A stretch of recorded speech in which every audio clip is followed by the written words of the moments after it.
여보, 나랑 얘기 좀 해. 이 말을 듣는 순간 가슴이 철렁 내려앉지 않는 남편이 대한민국에 과연 몇 명이나 있을까요? 반대로 아무리 말을 걸어도 입을 꾹 닫고 동굴로 들어가 버리는 남편 때문에 속이 터져버릴 것 같은 아내분들도 많으실 겁니다. 도대체 무슨 생각을 하는 거야? 내가 싫은 거야? 아니면 무시하는 거야? 답답해서 소리도 질러보고 달래도 보지만 돌아오는 건 깊은 한숨뿐입니다. 결국 대화는 싸움이 되고 침묵은 더 길어집니다. 오늘 우리가 채워 넣을 심리학의 빈칸은 안전지대입니다. 여러분의 남편이 혹은 연인이 입을 닫는 건 당신을 사랑하지 않아서가 아닙니다. 단지 지금 이 상황이 안전하지 않다고 느끼기 때문입니다.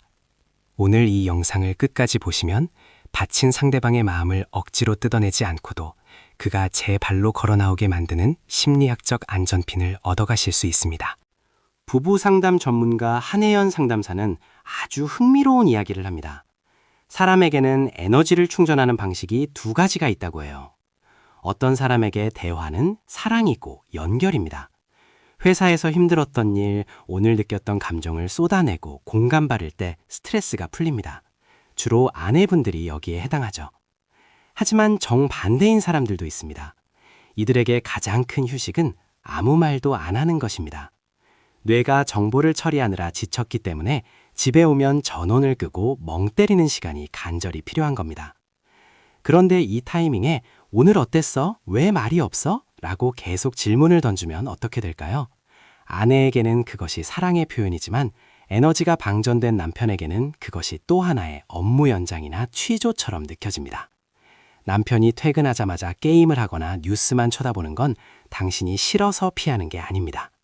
밖에서 치열하게 전투를 치르고 돌아와 잠시 에너지를 충전할 자신만의 안전지대로 대피한 것입니다. 이걸 우리는 흔히 동굴이라고 부르죠. 그렇다면 왜 하필 대화를 거부하는 걸까요? 심리학적으로 남자들은 관계에서 갈등이 생길 때 감정적으로 압도되는 것을 극도로 두려워하는 경향이 있습니다. 존 고트만 박사의 연구에 따르면 싸울 때 남성의 심박수는 여성보다 훨씬 빠르게 치솟고 한 번 올라가면 잘 내려가지 않는다고 합니다. 즉, 신체적으로 훨씬 더 큰 스트레스를 받는다는 거죠. 아내가 감정적으로 호소하거나 다그치기 시작하면 남편의 뇌에서는 비상벨이 울립니다. 위험해.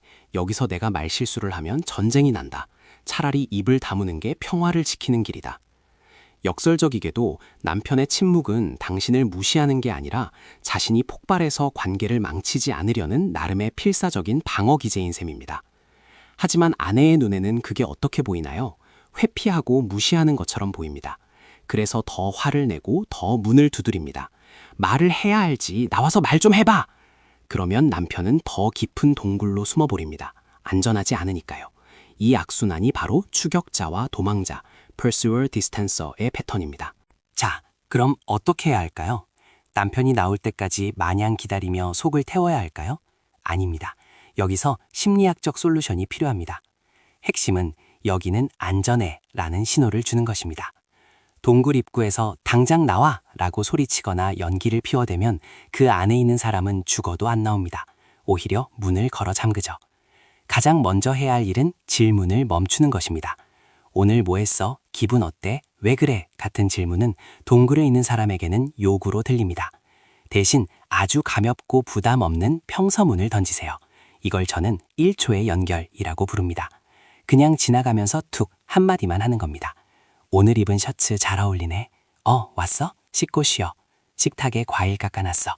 그리고는 쓱 지나가세요. 대답을 요구하지도 말고 눈을 맞출 필요도 없습니다. 이게 무슨 효과가 있냐고요? 이 짧은 한마디는 남편의 뇌에 이런 신호를 줍니다. 공격하지 않네? 나를 그냥 있는 그대로 두네? 여긴 안전하구나. 사람은 누구나 안전하다고 느낄 때 비로소 타인에게 호기심을 갖습니다. 여러분이 문을 두드리는 것을 멈추고 그저 따뜻한 공기만 불어넣어줄 때 남편은 동굴 안에서 에너지를 충전하고 비로소 바깥 세상을 궁금해하기 시작합니다. 당신 오늘 별일 없었어? 하고 먼저 물어오는 날이 반드시 옵니다.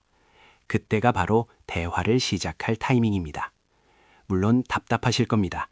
당장 해결하고 싶은 문제가 산더미 같겠죠. 하지만 기억하세요. 관계는 논리로 푸는 게 아니라 정서적 안정감으로 푸는 것입니다. 남편에게 침묵은 당신을 향한 거절이 아닙니다. 그저 다시 당신과 웃으며 이야기하기 위해 에너지를 모으는 중일 뿐입니다. 그러니 오늘 저녁엔 방문을 닫은 남편에게 따지는 대신 시원한 물 한 잔만 슬쩍 넣어주고 나와보세요. 아무 말 없이요. 그 침묵의 배려가 100마디 잔소리보다 더 큰 울림을 줄 것입니다. 오늘의 당신의 집은 어떤가요? 서로가 서로에게 긴장을 풀어야 하는 전장인가요? 아니면 무장해제를 하고 쉴 수 있는 벙커인가요? 사랑하는 사람에게 우리가 줄 수 있는 최고의 선물은 화려한 이벤트가 아니라 당신 옆에 있으면 마음이 편해 라는 느낌, 바로 그 안전함일 것입니다. 오늘의 심리학 안전지대였습니다.